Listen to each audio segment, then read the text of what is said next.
प्रणाम करे छी और कह दीजिए जाहि उपलक्ष्य में लो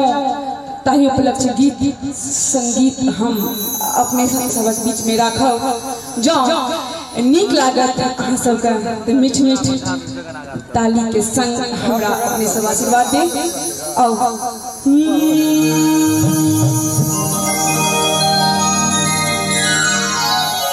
हमरा अपने ही प्रेमक नगरी में ठीके कहै छी हमरा मीता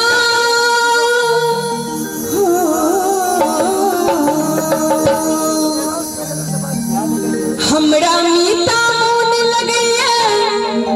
अपने ही प्रेमक नगरी में मिथिला के बोल अनमोल लगैया मिथिका बैठ जही सबरी के झुकी झुकी करे छी हम माई के प्रणाम मंडन आया छी राजा जनक के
राजा जनक के गाँव आए राजा विधि जनक जी महाराज के ई फुलबारी गजहरा नेटोली में जनक नंदिनी जानकी श्री किशोरी स्वरूपा तुम्हारी पूनमत संग ब्रह्म दुल्हा श्री राम स्वरूपा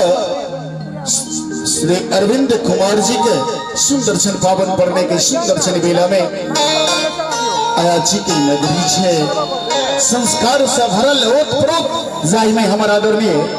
एक अभिभावक जी के तरफ से आशीर्वाद स्वरूप सुंदर सन 101 टका के आशीर्वाद ले हम हृदय से बहुत बहुत धन्यवाद और नमन करें। कार्यक्रम के एक और सुंदर सन अहिना गमगमाई